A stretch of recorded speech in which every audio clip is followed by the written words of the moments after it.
Good morning, everybody. If you'd like to take your seats, I'll ask Jay if he would start off right away. Thank you, Jay. Well, good morning. I appreciate you guys being here. I know you have to be here, but that's okay. Very exciting message that we're going to be covering not only this morning, but all the speakers. So it's going to be, I think, a great conference. I know that some of you probably remember me from being here 2 years ago. Others of you don't know me from a hole in the ground. So I'm going to very quickly go over my background for those of you who aren't familiar with me. That's me, and that's a hole in the ground. So there are a few differences.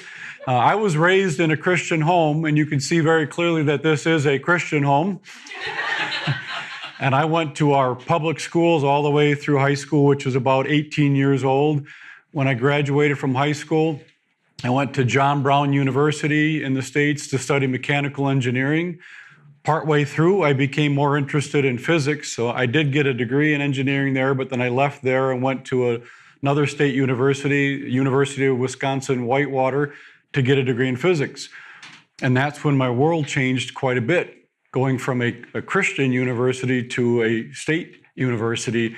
All my professors were telling me that I was wrong about everything that I believed. And that made me very uncomfortable to be surrounded by these PhD scientists who I assumed had a lot of evidence for what they believed. But I realized for the first time in my life that even though I knew what I believed, I didn't know why. How did I really know that God existed? How did I know the creation account was scientifically valid? That was huge studying physics. How did I know there was a worldwide flood? How did I know that Jesus was the Son of God? How did I know the Bible was the inspired Word of God? I was raised to believe all of those things, and I did believe them. I just couldn't defend it. So God put it on my heart at that point in my life to start looking into these things. So I have been researching and lecturing for 32 years on these types of topics. And one of the most important things that I learned when studying physics was this: to never trust an atom because they make up everything. That's just an example of my really bad sense of humor that you have to put up with for a little bit here. I'm also on the board of a group called Logos Research Associates. It's some of the world's leading scientists. There's a bunch of scientists. These are the board members. Just as an example, Dr. John Sanford, he's from Cornell University in New York. He invented something called the gene gun. He's worldwide famous for that. Very godly man, very intelligent scientist. So he founded this group. It's basically a consortium of scientists who are Christians who are doing some cutting edge research on evidence for the Genesis creation account. So he started this group. Another one who's on the board is Dr. John Baumgartner. He's a PhD geophysicist. He's built the world's best 3D computer simulation of plate tectonics. Just brilliant guy. Even secular scientists use it. So these are just some of the scientists who are on the board, and then there's other scientists as well. And so I get to hang around these guys and learn from them, and then put the information into a level that real people like you and I can understand. So I'm kind of the middleman. This is not my family. It's just a picture of them. But I know, sorry. Our kids, Tori and Taylor, are finishing up university right now. My wife and I, Amy, we've been married 25 years. We just celebrated our 25th wedding anniversary a few weeks ago. This picture was taken at the Grand Canyon. I'll mention that a little bit more later. But so we were in Hawaii celebrating our anniversary a few weeks ago, and we were there when the missile threat came in. Some of you may have heard of that. We were out there, and this came up on my phone. It says, ballistic missile threat inbound to Hawaii, seek immediate shelter. This is not a drill. So I really thought we were going to be dead in a few minutes because they were serious about this. I found out a few minutes later, my son texted me and said, no, it's just a false alarm. So we survived somehow, but it made our trip very interesting out there. I am from Wisconsin. It's a real state. We love our cheese. We make a lot of cheese there, and we love our Packers football, American football. And it gets cold there. I know it gets cold here too. This was a picture inside my car. It was minus 18 Fahrenheit. That's minus 42 Celsius. That's really, really cold. In fact, one day we actually got 2 feet of snow. I did warn you that the doors are not locked if you need to leave. It gets warm there too. This was a sign close to where I was speaking in Wisconsin, 107 degrees, that's 42 Celsius. So it goes from like minus 42 to plus 42. That's a big range. It's not always that cold, but it's actually a very beautiful place to live. I've got some extra slides. These slides are not part of this talk. I threw them in last night because I think it's an interesting concept, and then I'll get to the talk. But how many of you are familiar with Moses and the burning bush? Probably most of you have heard the story, that the Hebrew people were enslaved in Egypt, and then God calls Moses to go back to Egypt and tell Pharaoh to let his people go. So he's out in the wilderness, and God appears to him in a burning bush. And if you think about that, can you imagine what that would be like if all of a sudden you saw this bush burning and it's not burning up, and God is speaking to you through that burning bush? You would really, really pay attention. I mean, imagine that, and Moses did. But I was thinking about this, and I thought, what if it wasn't a burning bush? What if it was a burning tree? Would that be any different? Not really. I mean, God's speaking to you. This tree is on fire, and God's talking to you. You'd really have your attention. You'd take it very seriously. Well, what if it wasn't a burning bush or a burning tree, but it was a burning cactus? Well, again, it's not really, who cares? It doesn't really matter. What if it wasn't a tree or a bush or a cactus? It was a giant emu that was on fire, Again, the point is, it wouldn't really matter. God is speaking, and you take it very seriously. Okay, so here's my main point. What if it wasn't a bush or a tree or a cactus or an emu? What if God wrote some things down in a book? Well, that's the Bible. Why is that any different? Again, if something started on fire right now and God was talking to you, take it very seriously. But when he writes it down in a book, we say, well, that's just the Bible. It's not that big of a deal, not that important. But we should take this just as seriously as God speaking to Moses through a burning bush. But we don't. So just kind of keep that in mind as all the speakers are talking this weekend. When we're sharing God's word with you, it should be taken very, very seriously, very, very important. God wants our attention. It doesn't have to always do something flashy like have something be on fire. He wrote it in a book for us, and we can read it anytime, and we should be reading it every day. So back into my talk here, a little bit about the mission and passion behind our ministry, the Starting Point Project. It's somewhat based on this. Statistics show us that 2/3 of Christian students end up walking away from their faith before they finish university. That should be very alarming to all of you, especially the youth here, that 2/3 or more, it's probably even more, are walking away from their faith. How in the world is that possible? There are a number of factors that are happening, but one of the biggest factors is that the youth are growing up with a set of beliefs that they were given without convictions. They might be taught the right things, but they don't necessarily know why they're the right things. That was my situation. I was taught all the right things about God and Jesus and the Bible, but I had no idea why they were true. I couldn't defend it. And it's very easy to walk away from that when you're not really sure why it's true, especially when you go off to the university and you have very intelligent professors tell you why the whole thing is not true. There's no way there's a God. Look at all the evil in the world today. If there was really a God, he wouldn't allow that evil. And the creation account, nobody believes that anymore. That was disproven many years ago. And the flood, right. How did Noah get all those animals on that ark? Where did all that water come from? Where did all that water go? And Jesus, he's not the Son of God. He's just another religious guy out there. And the Bible, that's filled with errors and contradictions. There's extra stuff that got in there. There's pieces that are missing. There's all these different versions and on and on and on. And many students are not prepared for that, and many end up walking away from their faith. That's why these things are so important to talk about. Now, I was speaking at a Christian school in the United States, which as I travel around and speak in churches and conferences, I go into a lot of Christian schools. This was an 8th grade class, so that's maybe about, 13, 14 years old. They were getting ready to graduate to go on to what we call high school, which would be, 14, 15, 16, 17, 18 years old. They were getting ready to make that change. And they brought me in there to help them because every single student in this class had been raised in this Christian school, so they had a good Christian education. But when they graduated, they were going to be going to our public school system because they didn't have Christian high schools where they were living. So I was in there to help them with this transition, and I asked the students a lot of questions. One of the questions I asked was, how many of you believe that the Bible is the inspired Word of God? They all raised their hands. That's not surprising at a Christian school. If nothing else, just out of peer pressure, they're all going to raise their hands. Then I asked another question. How many of you can tell me, how do you know that the Bible is the inspired Word of God? And it got pretty quiet.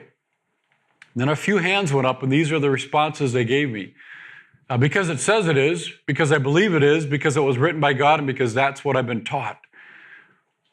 You can see very quickly, these really aren't answers. Well, it's the Word of God because it says it is. It's the Word of God because someone told me it is. It's very easy to walk away from your faith if that's what your faith is based on. And these were students here, but I've found that many adults will give the same response. And one of my talks, I think tomorrow morning, is going to be on how do we know the Bible is the inspired Word of God. Very powerful presentation. But you can ask yourself, how would you, or for the adults here, how would your children or even grandchildren respond to questions like these? If God created the universe, who created God? And isn't evolution, science, and creation just religion? Why do so many scientists believe in evolution? Most of them do. Hasn't science disproved the Bible?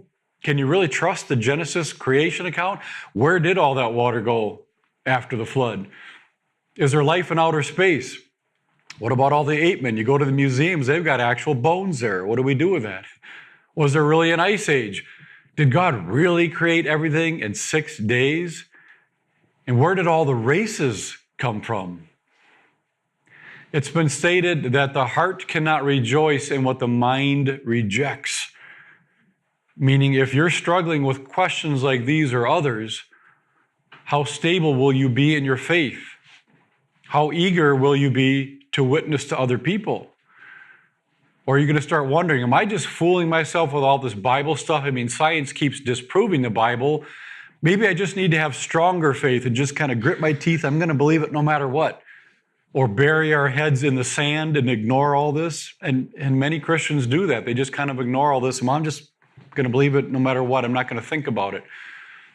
But many end up saying, you know what, this doesn't make sense anymore. And they end up walking away from their faith. Way too many.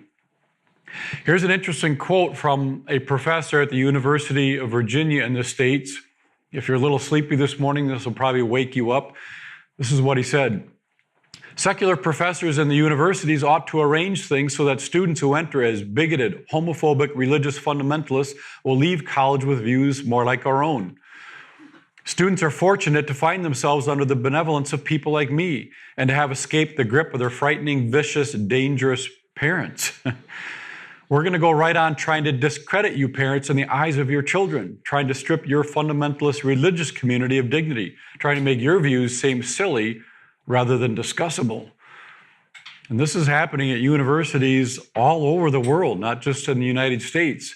Direct attacks against Christianity. And many of these students are not prepared for that. They end up walking away. Then they run into professors like this, Dr. Ernst Mayr. He was one of the world's leading evolutionists. He said this, no educated person any longer questions the validity of the so-called theory of evolution, which we now know to be a simple fact. Very dogmatic statement from a very intelligent scientist. I wouldn't argue with that. The guy was brilliant. But the Bible says there's a big difference between intelligence and wisdom. The Bible says the fear of God is the beginning of wisdom, and many of these scientists, they don't fear God. A lot of them don't even believe in God, like Professor Richard Dawkins, which you're all familiar with. I actually like Richard Dawkins because I think he's at least being honest with what he believes. Most of the time, what he says is very consistent with what he believes as an atheist. And, he wrote the book, The God Delusion. This is just one of his quotes from many that you've probably heard before. It's absolutely safe to say that if you meet somebody who claims not to believe in evolution, that person is ignorant, stupid, or insane, or wicked, but I'd rather not consider that. Another very dogmatic statement from a pretty intelligent scientist. So how would you or your children or grandchildren respond sitting in a class where the teacher or professor makes a statement like that? I guarantee you, if they raise their hand and say, yeah, I don't really buy into all this evolution stuff, they're instantly telling all the other students around them, I'm one of these ignorant people. I don't know anything about science or facts or truth. I just believe my Bible. Who's going to want to respond that way? I didn't. When I was in, grade school and high school and in college, I was very shy. I didn't know why I believed what I believed. And so I was very quiet. I wasn't going to stand up necessarily for what I believed because I couldn't defend it. And many other youth are in the same position. They end up walking away. But we as Christians, we need to view everything around us through what we call biblical glasses. Glasses help us see things correctly. What this means is, what does God's Word tell us about God's world? Whether it's astronomy, geology, biology, anthropology, the Ice Age, the flood. What does God's Word tell us about those things? But evolution implies that the Bible does not represent real history. You can't trust it. Well, that's a big problem for us as Christians if we can't trust the history that's in the Bible. In fact, it taints how we view things. If you look at these here, the American Civil War, Napoleon's defeat at Waterloo, the fall of the Roman Empire, World War II. What are those things? Well, those are historical events. Where do we learn about those things? Well, typically from the public school systems and state universities. Okay, what about these here? Jonah and the whale, parting of the Red Sea, Noah's Ark and the flood, Adam and Eve in the garden. What are those? Well, those are Bible stories. Where do we learn about those? Well, in church and in Sunday school, and sometimes they have what we call these little flannel graphs. You can come up and the kids can stick the animals in the ark. It's kind of fun for them. But one thing I've noticed about kids, if we feed them at least every other day, that's what my wife and I do to save some money, they eventually grow up and they start thinking for themselves. And they will have teachers and professors who will say, there's no way there was a worldwide flood. How in the world did Noah get millions of species of animals on that ark? Now, that's not what the Bible teaches, but that's what the teachers will think it says. And the students will think about this little ark here and they'll think, yeah, that hadn't really hit me before. There's no way you get millions of animals on that ark. And the teacher or professor will continue. And where did all that water come from to flood the entire earth? Can anyone here tell me how much water would be required to flood the entire planet? No, I didn't think so. And even if the planet was flooded with water, where did it all go? I'm looking around, I don't see it. And the students will think, yeah, I hadn't thought about that before either. You know what, maybe there wasn't actually a flood.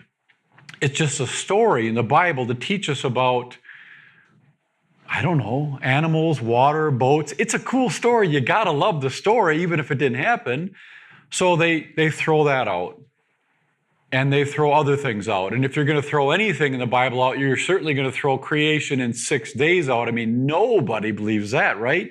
I mean, science has thoroughly disproven that. No one takes that seriously. So we throw the creation account out as well. That's just another one of those stories. God never really meant us to take it seriously. So we start throwing a lot of things out. What's interesting is pretty much every major doctrine we believe as Christians is founded in the book of Genesis. For example, we have the doctrine of sin. What is sin? Well, God created everything to begin with, and it was perfect. And Adam and Eve, they were perfect. But they disobeyed God. That's what sin is. Sin is disobedience to God. It goes back to the Genesis creation account. Then we have death. Why is there death in the world? It's all around us. Well, God created Adam and Eve in that garden. They were perfect, but they sinned and disobeyed God, and their actions brought death and a curse into God's perfect creation. It goes back to Genesis. Then we have marriage. Marriage is one man and one woman for life. That's highly controversial all over the planet. Where'd that come from? Well, God created Adam and Eve in that garden. He said it's going to be one man, one woman for life. It goes back to Genesis. Then we have clothing. I noticed you're all wearing clothes this morning. That's a good thing. This is kind of a weird thought, but do you ever wonder why we wear clothes? I know when it's cold out, you want to put clothes on to be warmer. But when it's perfectly nice out, why put clothes on? Because God created Adam and Eve in that garden. They were perfect, but they sinned, disobeyed God. That brought death and a curse into God's perfect creation and clothing. As Menno mentioned last night, it was just a temporary covering for their sin. It goes back to Genesis. Then we have work. Why do we work? Because God created Adam and Eve in that garden. He said, Adam, I want you to work the ground, to till the earth. Now, it got a lot harder for him after he sinned, but it was actually ordained by God right from the beginning. It's a good thing. Then we have Jesus. Jesus is referred to as being the last Adam. If the first Adam wasn't real, if that never really happened, what does that say about the last Adam? And then most importantly, the gospel message. What is the gospel message? Well, that Jesus Christ came and died on a cross and rose again the third day. Why? Because God created Adam and Eve in that garden. They were perfect, but they sinned, disobeyed God, brought death and a curse into his perfect creation, and the shed blood of Jesus Christ is the only permanent solution for that problem. The gospel message starts back in the book of Genesis. If we have problems with the book of Genesis, it didn't really happen that way. Errors and contradictions, it's not literal.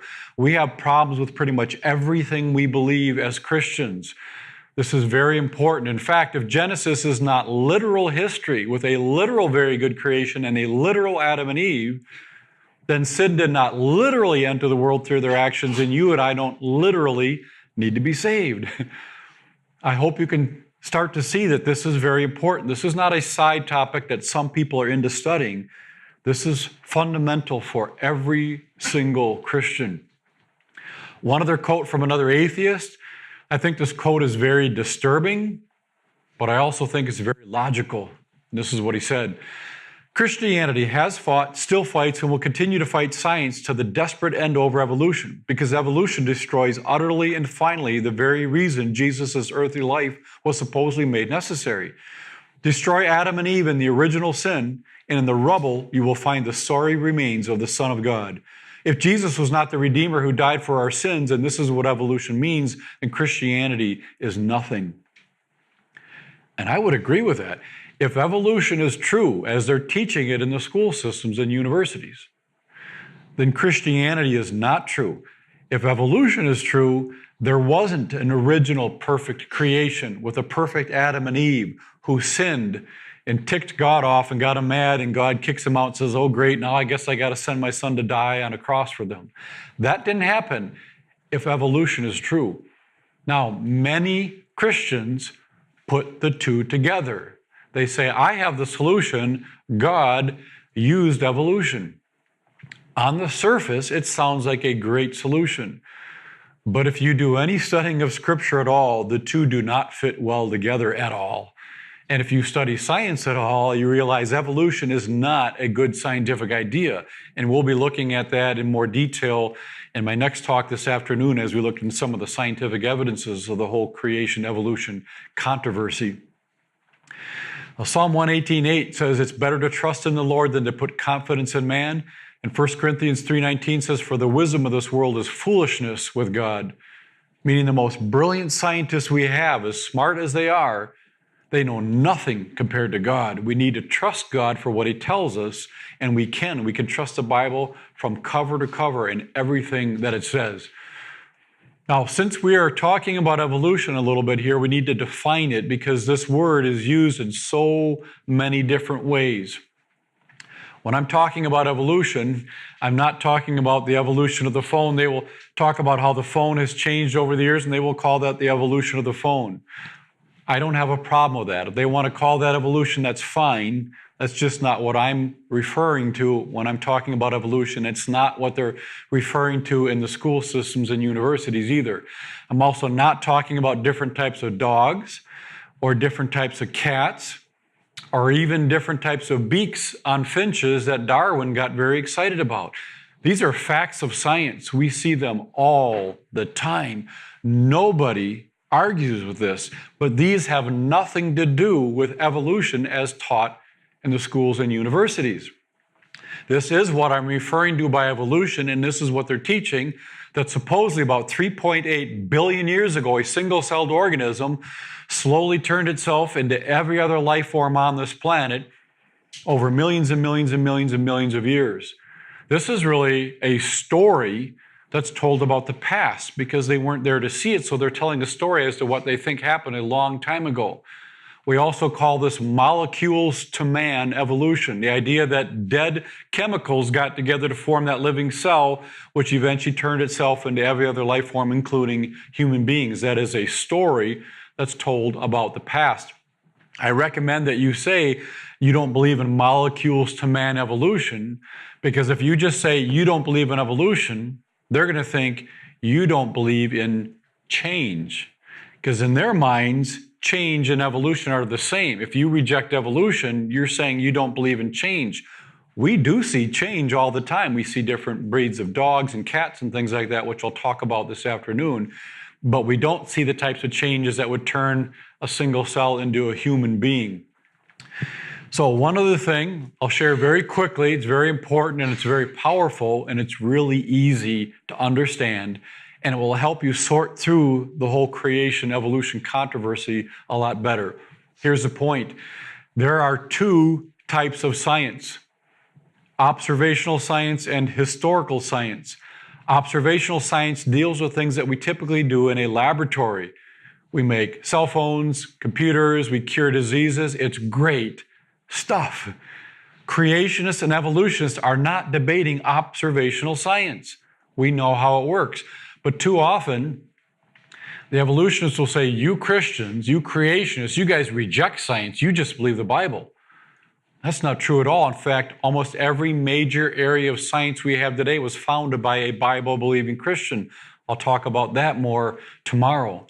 So this is not where the controversy lies. If you believe in creation, that doesn't mean you don't believe in science that makes cell phones. But the other type of science is called historical science. And that deals with events that happen in the unobserved past, like a supposed Big Bang. They say 13.8 billion years ago, this massive explosion formed our universe. You know what? Nobody was around to see that happen. They can't reproduce that in a laboratory, and they can't test that one directly. But the same thing is true for the six-day creation account. None of us were around to see that happen. We certainly can't reproduce that in a laboratory, and we can't test that one directly. So both of these views, Big Bang and evolution or six-day creation, fall into the category of what's known as historical science. Now, there's actually nothing wrong with historical science. It's just different. It involves a lot of guesses and assumptions as to what happened a long time ago when we weren't around to see it. And different scientists have different guesses and assumptions as to what they think happened. And you've probably heard it stated that the facts speak for themselves. They don't. Every fact you've ever heard or ever will hear has to be interpreted to give it any kind of meaning. And the way you interpret facts is by using what you already believe to look at new facts and say, this is what I think those mean. In fact, all scientists have the exact same facts. Creationists and evolutionists, we're living on the same planet. We're all looking at the same dirt and the same DNA. We all have the same facts, but they're being interpreted differently, not based on the facts, but based on what these scientists believe to begin with. For example, it is a fact that there are many layers in the Grand Canyon in the United States. That is a fact.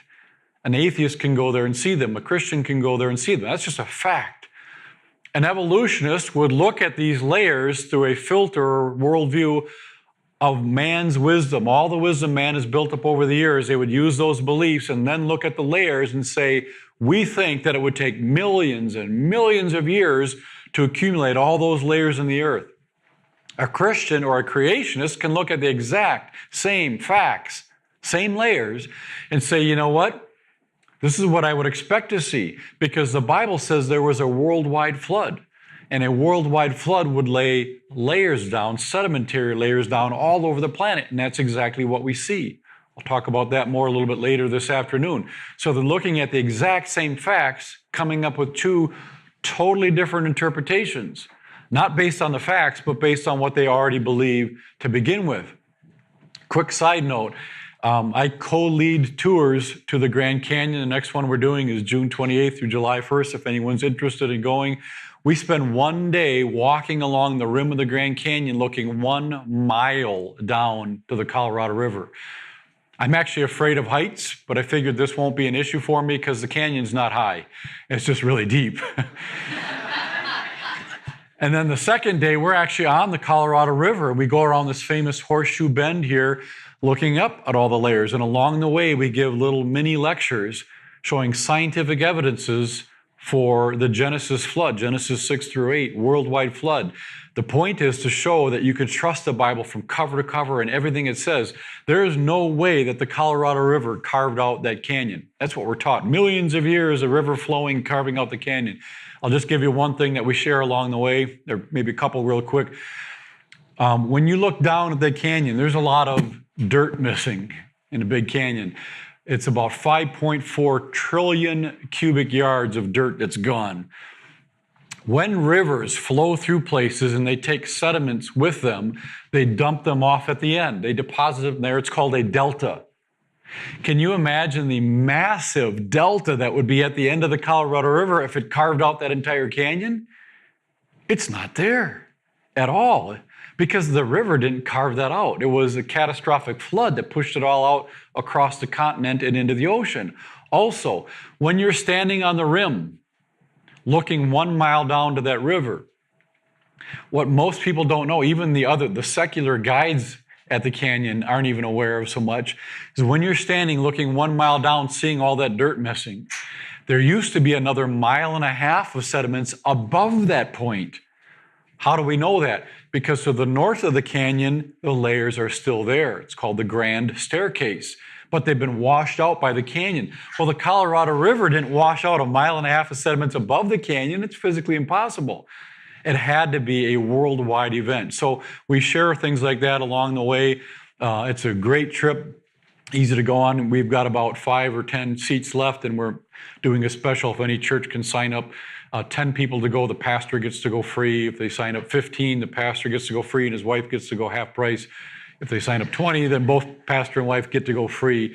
So if you're interested, we even have these flyers out on the table. We were going to use this flyer here to promote the trip.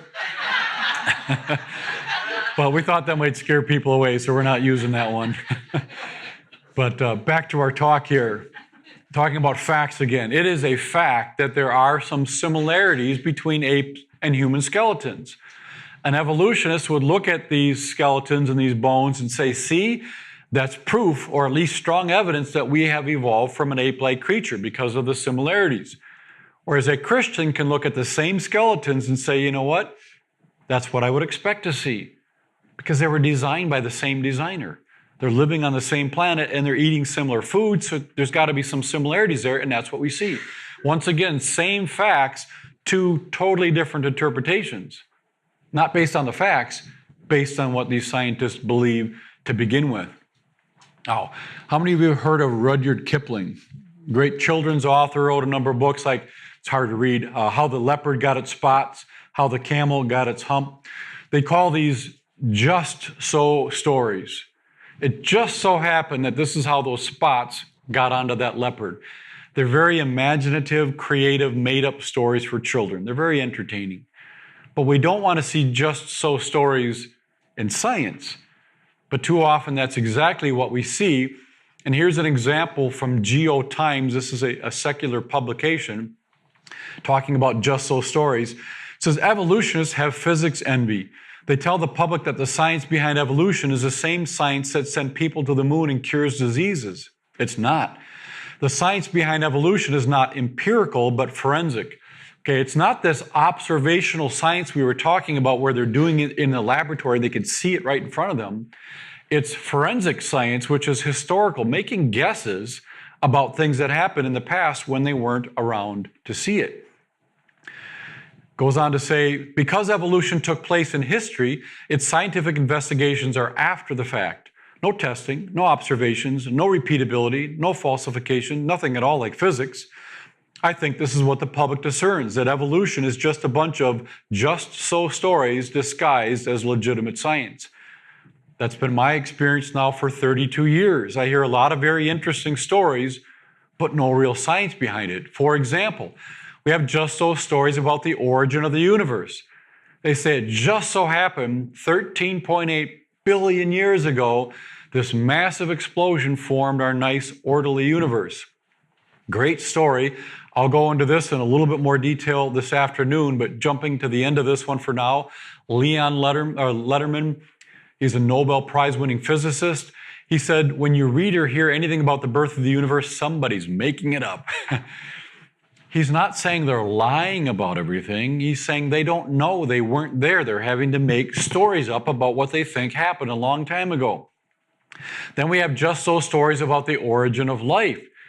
They said just so happened 3.8 billion years ago, non-living chemicals came together to form a living cell. I love that story. Just no real science behind that. I will talk about this briefly this afternoon as well. Jumping to the end, Ken Nielsen from the University of Southern California said, nobody understands the origin of life. If they say they do, they're probably trying to fool you. This is a massive problem. They can't even get life started. Then we have just those stories about the complexity of living things. They say all living things are very, very, very complex, but it all just happened by accident over millions and millions of years. It's interesting, a typical human adult has about 100 trillion cells in their body, and each one of those cells is more complex than the space shuttle. In fact, in a baby, from conception to birth, a baby adds about 15,000 of these cells to its body every minute, and each one of those cells is more complex than the space shuttle. And inside these cells in the nucleus, that's where we've got the DNA. DNA is all that, information to develop your body and help you function as an adult. There's so much information on your DNA, and the storage capacity is just amazing. If you had just it's like a very, very complex blueprint, lots of information. If you had just a pinhead amount of DNA and could write that out into book form, it would fill enough books to stack from the Earth to the moon 500 times. That's 240,000 miles from the Earth to the moon, and just a pinhead amount of your DNA would span that distance 500 times. But you know what? Oh, that's just an accident. That's just what nature does. As I give this talk in churches, at this point I say, you know why our kids are walking away from their faith? Well, first of all, these public school systems and the state universities, they will take our tax dollars and teach our own kids and grandchildren that this is all an accident. It all happened by itself. There's no God. The Bible's wrong. And then our kids end up walking away. So they're using our own money to help our own kids walk away from their faith. And then I tell the congregation, do you know why our kids are walking away? I say, it's because every single teacher and professor, they're evil, nasty, rotten liars. And then they look at me like, why did you say that? And then I say, I'm just kidding. I think the majority of teachers and professors in the public schools and the state universities are very nice people, and they're usually pretty good teachers. They are not trying to lie to the students.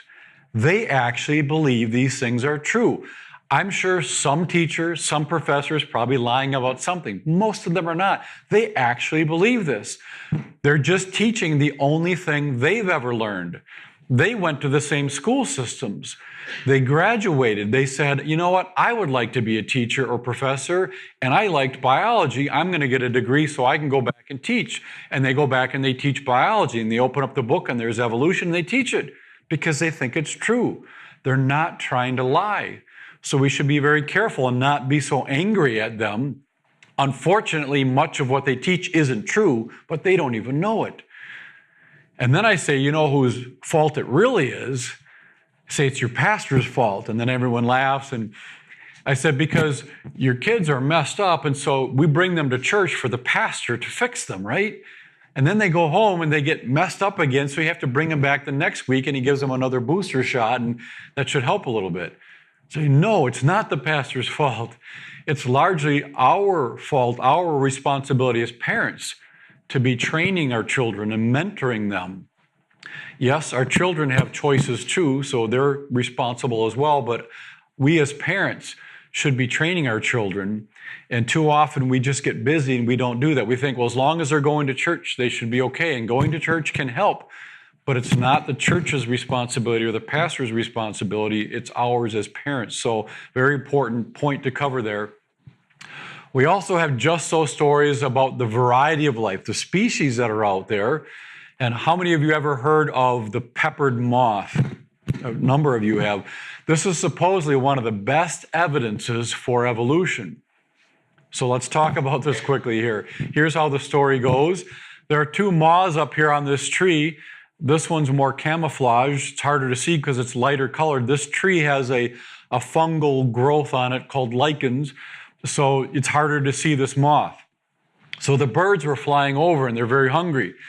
And they're swooping down and they're picking off and eating the dark-colored moths quite a bit because they're easy to see. So after a while, we don't have too many dark moths left anymore. Most of them are being eaten, but we have a lot of light-colored moths because they blend in. Then the Industrial Revolution occurred. Pollution went up into the atmosphere and it killed off the fungal growth on the tree. Now the trees are dark-colored. Well, guess what? Now the dark ones blend in very well, but the light ones stick out like a sore thumb. Well, the birds are still flying over and they're starting to eat now the light-colored moths. They're easier to see. So now we have very few light-colored moths, but a lot of dark-colored moths. There's proof of evolution. Now, if you don't quite understand that, you're in a good position because when I first heard this, I didn't get it either. I thought, wait a minute. Initially, we had light and dark-colored moths. Afterwards, we had light and dark-colored moths. And it's not like you had a dark-colored moth evolving into a light one or vice versa. They're still moths. But here's the most interesting thing is, this didn't really even happen. A scientist took some dead moths, glued them to the trees, took pictures, put it in the textbooks, and told the story. But it didn't really happen, and it's still in textbooks today. When our kids were in, about 15, 16, 17 years old, they were at the public school, and my daughter came home from school and said, "Hey, Dad, guess what they're talking about in school today? The peppered moth." And so I gave her an article to give to her teacher because, again, I'm sure her teacher didn't even realize that this really is not evidence for evolution. It didn't happen this way. And then my son, when he was at the university, came home from biology class. He said, "Hey, Dad, guess what they're talking about at the university today? The peppered moth." So I gave him the article too. And I said, don't debate your teachers or your professors. Just give them the information and they can do whatever they want with it. But again, this happens over and over. A lot of what they teach, even the leading scientists know it didn't happen, but it doesn't get down into the textbooks and into the teachers and professors. They're not even aware of that. Then we have just so stories about the origin of mankind, how we've evolved from an ape-like creature. I don't have time to cover this in detail, but they have changed their story over and over and over of what we evolved from and when and how old they are, constantly changing their stories. That's a whole nother topic I don't have time to cover this morning. Then we have just so stories about the concept of millions and billions of years. This one is much more controversial even within the Christian church. I'm sure it's very controversial here. It certainly is in the United States. This particular topic, the age of the earth, keeps many, many churches from wanting me to speak there. Most decent churches in the United States have no problem standing up saying God is the creator. But that's as far as they want to go. They want to quickly then move out of Genesis and not talk about any details. God's the creator. Let's quickly get to the New Testament and talk about Jesus. Well, what about the days of creation? It says 6 days. Were they regular days? Were they millions of years each? They don't want to talk about that. It's too controversial. They don't want to upset anybody. Rather than saying, you know what? We're going to study God's word, or we're going to teach you what it actually says, independent of what the world around us says. Many pastors and church leaders in the U.S. want to be favorably looked upon by the community. They feel like if they say they believe in the 6-day creation account, that people around in the community will say, "Oh, that's one of those churches who doesn't believe in science. They believe in the 6-day creation account. They're crazy. We're not going there." So many pastors will say, "Well, no. We believe in the Big Bang. We believe in billions of years. We can fit it in the Bible. We'll just say that God used the Big Bang or God used evolution. That's fine. We don't need to argue with you. We believe in science." And so many times churches would never have me speak. I don't even cover this topic that much. I think it's important, which you'll see in just a minute why, But I'm generally talking about the authority of Scripture in general and in creation, but they're afraid that this topic might come up and they might upset somebody in the congregation and they might leave the church and then their money goes with them. And so they're very paranoid about this. So this is the topic that keeps them from even wanting to talk about Genesis. They'll just say, okay, God's the creator, let's quickly move on. So what I often tell people is that I have been researching and lecturing for 32 years, and I have degrees in physics and engineering. So what that means is I am right about everything I believe. And then people laugh at that point, which is good. It doesn't mean that I'm right about everything. It just means that I should have an opinion by now. And I'm going to share with you my opinion regarding this concept of millions and billions of years. I believe there are only two things that anyone here at this conference needs to figure out the truth in this area or other areas. Just two things. One is a copy of God's Word. The second is the Holy Spirit. If you have placed your trust in Jesus Christ as your Savior, the Holy Spirit can guide you into all truth as you are studying God's Word. And that means there's one thing that nobody needs to figure out the truth, and that is me. You don't need some supposed expert coming along saying, trust me, I have degrees and blah, blah, blah. No, I don't want you to trust me. I want you to question everything you hear from me against your understanding of God's Word through the power of the Holy Spirit. The Holy Spirit is a much better teacher than I will ever be. And that should be encouraging. You don't need to get a degree in physics to figure out God's Word. And you think about that, for most of history, we didn't even have science. So do we really think that God wrote stuff in the Bible, knowing that for most of history we would believe what's there, but God never meant that?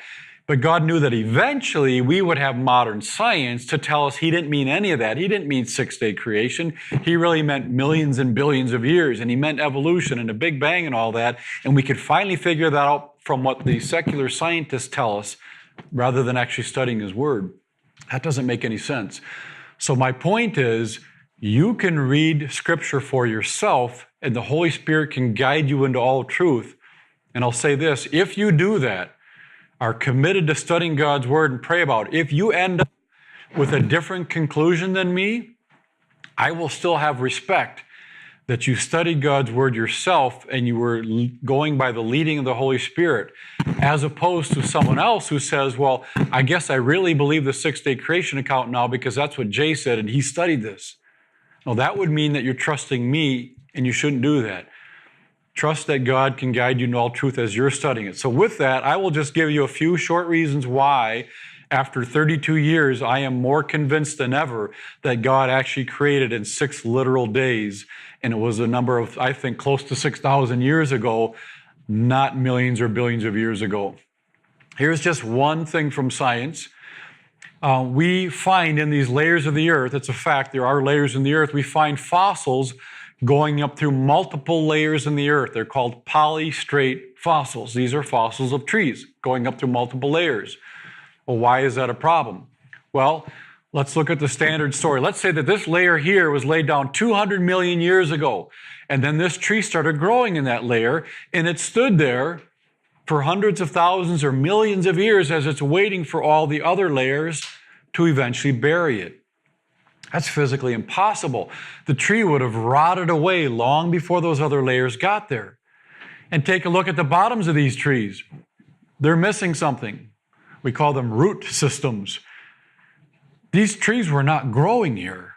They were growing somewhere else, catastrophically torn apart from their root systems and rapidly redeposited during a global event like the global flood of Noah, Genesis 6 through 8. Sometimes we find these trees laying sideways, sometimes upside down.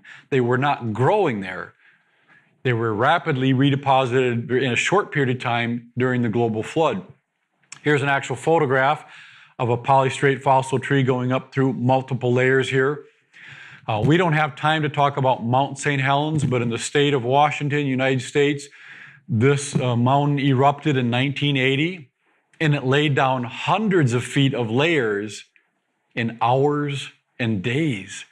It didn't take hundreds of thousands or millions of years. It took one relatively small volcano a very short period of time. I have a whole talk where I go into more details on this. It's fascinating how much geology was developed in a very short period of time with one little event there. But then we have coal. This disproves everything I just told you, because coal is millions of years old, right? That's what we're taught. Well, what's interesting is there's a lot of things about coal. We think, oh, it takes millions of years to form coal. No, you can form coal in a laboratory in about 4 hours. It doesn't take time. It takes the right conditions. It takes organic material, heat, pressure, and water. That's exactly what the flood would have provided. The flood would have buried a lot of organic material under all those layers, which causes a lot of pressure, which causes heat, and then you got all the water from the flood. Those materials would naturally turn into coal seams in a very short period of time on their own. It doesn't take millions of years. And then we have C14, that's carbon-14. I have lectures on carbon-14 dating. I won't go into the details right now. But carbon-14 is radioactive. It's unstable. It decays away. And it decays away at such a rate, it would only take a few tens of thousands of years for it to be completely gone. So if you looked at a chunk of it and watched it, it would take a few tens of thousands of years for it to be completely gone. Well, if coal is millions of years old, a couple 100 million years old, there shouldn't be any carbon-14 left. It should be all decayed away. We have yet to find a single piece of coal on this planet that doesn't still have carbon-14 in it, telling us the carbon or the coal here can only be a few thousand years old, which fits in with the worldwide flood about 4,500 years ago. There's a lot of the things that are interesting about that. I got to keep moving here. But here's some biblical reasons to not try to take the concept of millions and billions of years and put them into Scripture. This is probably the most powerful point that I can make the whole weekend. We have the Garden of Eden. This isn't an actual photograph. I didn't have one, so I had to put this together. Genesis 1:31 says, God saw that all that he made, then it was very good. So we're familiar with the creation account. God creates Garden of Eden, puts Adam and Eve in it. It's perfect. It's paradise. It's wonderful. We're very familiar with that. If we as Christians say, those secular scientists, they are so smart, and they're working with science, and science is black and white. You cannot argue with it. If they've determined that the Big Bang is true and evolution, those are just facts. You can't argue with that. So we need to take those facts and then go to God's Word to fit them in there somehow. If we do that, and many, many Christians do, this is the problem. This is actually what we would see. Beneath Adam and Eve in the garden are all the layers in the earth. That's a fact. There are layers in the earth. Nobody denies that. These layers are filled with billions and billions of fossils. Okay, what's a fossil? Fossil is a remain of a dead thing. Okay, why is that an issue? Well, if these layers did develop over hundreds of millions of years, which is what the secular scientists say. There was a big bang. The earth formed about 4.5 billion years ago and cooled down from a molten state. And then all these layers formed over hundreds of millions of years. If that's true, and many Christians accept that, if that's true, that means that these animals were living during that time over the hundreds of millions of years as the earth is forming, all the layers are being formed. These animals are living and dying and getting buried. Well, that represents death, disease, pain, suffering, mutations, bloodshed. All of that would have been going on in earth history over hundreds of millions of years. And then when all those layers are done, then God creates the garden and puts Adam and Eve there. And they're saying, oh, this is perfect world. It's such a paradise. No, it's not. They are living on top of a graveyard of billions of dead things. So when it says that it was Adam's sin that brought death into the world, Romans 5:12, you have to say, well, okay, I know it says that, but it didn't happen that way because death had existed for hundreds of millions of years before Adam and Eve were even here. If it's not Adam and Eve's fault that death and a curse is in God's creation, then Jesus Christ wasted his time dying on a cross, because the whole reason Jesus died on the cross is because Adam and Eve's sin brought death and a curse into God's creation. But if we believe that that existed before they were even here, it's not our fault. We don't need Jesus. God himself is the one who created death and suffering. This is one huge reason not to compromise and say, well, fine, we can put the Big Bang in the Bible. We can put evolution in the Bible because my God is all powerful and he can do whatever he wants. And yes, God is all powerful. It's not about what he could do because he can do anything. It's about what he said he did.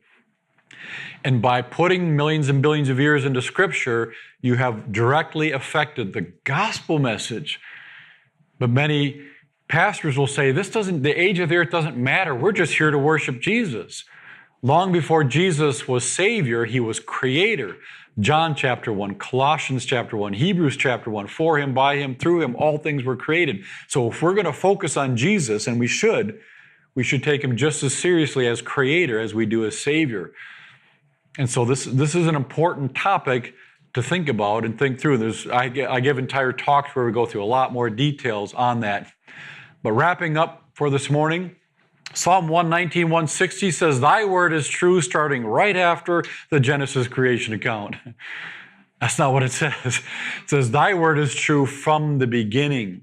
Genesis is the beginning of God's word. If we can't trust God for what he tells us about the beginning, how can we trust him for anything else, including the end, the return of Christ? There was an 11-year-old girl sitting in a church service in which the pastor said, Genesis does not mean what it says. Then he went on to talk about science. Science has proven the Big Bang and proven evolution, so we know that God didn't mean that literally, that he created everything in 6 days. And then he went on to say other things. After the service, this 11-year-old girl asked her mom, if Genesis doesn't mean what it says, when does God start telling the truth? That's a great question. At what point can you trust it? At what verse forward we're okay, but before that, not so much? Well, I've been studying that question for a while, and I think I found the verse. If you want to write it down, it's Genesis 1:1. From that point on, we can trust it. And even though this is God's first shot at writing a book, I think he did a pretty good job. And we can trust the whole thing. So this is really not about creation and evolution. It's about the authority of God's word, that it can be trusted in absolutely everything that it says. And this is the point that I will be making in every one of my talks. It's about the authority of God's word. Do we trust it? Or do we go other places to gather some truth, and then we bring that mindset to God's word to figure out what we're willing to believe in the Bible and what we're not? What God meant and what he didn't, what we like and what we don't like. We have to be very careful with that. And the Bible does not say, you know what, if you get a chance, look into some of this. No, it commands us to be ready to give a reason, to give an answer for the hope that we have. Why do we have hope in the gospel message? We are supposed to be ready with answers, partially so we don't have so much of the youth walking away, ourselves or even adults. This is very, very important. It's a command. So we need to equip ourselves. First and foremost, we need to be studying God's word so that we know what it says. And just very quickly, I'll share some of the resources we brought along. I did not come here to try to sell things, but I brought the resources in case someone wants them. First of all, we have a free resource. It's live stream broadcasts that we started doing last May. The next one's going to be February 22nd, or 23rd actually, because of the time change. It's at 1:30 and 3:30 in the morning. So if you're not able to sleep at night, you could get up and watch it. But we do record them, and they're available on our website, so you could watch them after the fact. But at those times, I talk for about 25 minutes, and then we do live Q&A, so people watching can actually type in a question and hit a button, boom, and we answer those questions. So that's a free resource. You can just go right to our website and watch that. We also have 9 different DVDs we brought along. It's out on the table. Free newsletter you can sign up for on the table. The book that I wrote. The book that I wrote, I've been told by some of the world's leading scientists, they think it's the best overview that's out there, which I was very honored to hear. And then we have little pocket-sized booklets. All of our resources are also available on our website.